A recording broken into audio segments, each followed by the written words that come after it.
On Monday of this week, Donald Trump put out a post on Truth Social bragging about the fact that he had, of course, secured the $175 million bond for his fraud trial. Of course, he had one of his, Republican donors who also happens to own a bank. He's the guy who stepped in and saved Trump, as he has actually multiple times in the past by helping refinance some of Donald Trump's properties. But that part is beside the point. Trump was adamant that he had this bond, everything was taken care of, no need to worry, folks, Trump's got it all under control. Except for the fact that his idiot lawyers don't know how to fill out forms, and his bond application has now been rejected by the court. Although technically, even though it was rejected, it was just sent back to Donald Trump's legal team for them to correct it and then resubmit it. But technically, by definition, as of right now, Donald Trump hasn't actually paid the bond because his lawyers are so stunningly stupid. The court was forced to return the bond application to Donald Trump and his lawyers, saying, y'all made 3 pretty big mistakes.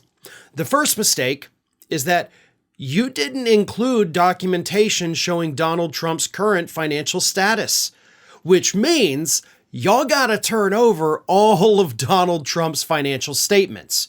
We need to know how many properties he has, what each property is worth. We need to know how much money he personally has in the bank. We need all of these things as we had already requested, and you just chose to not submit them. We don't know why, but you got to turn those in. Second thing, you didn't tell us who had power of attorney. Again, especially in a legal proceeding, we kind of need to know that. Like, who are your lawyers? Basically is what they're saying. Who are these people submitting these documents? And then the funniest one of all, we need to know who the attorney in fact is.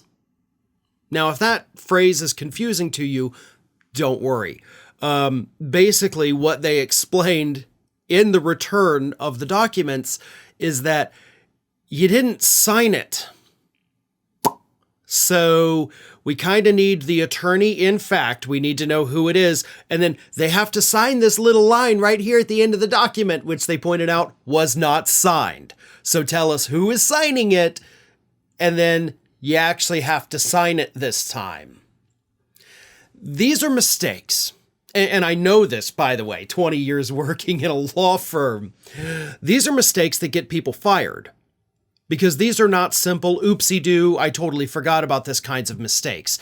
These are mistakes that typically will cost people their jobs. And rightfully so. Because these are major, major mistakes.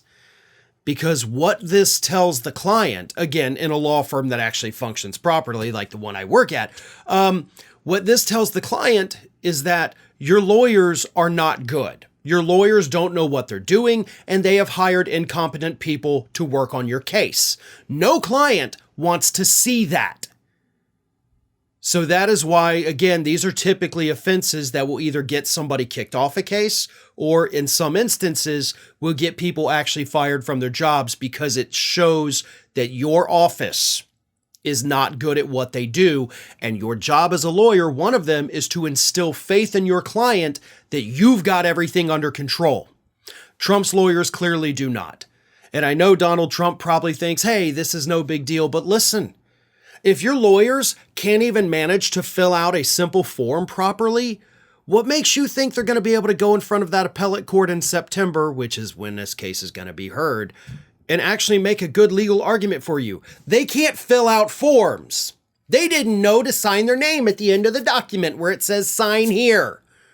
So yeah, best of luck with this team of morons. I'm totally sure they're definitely going to win this case for you.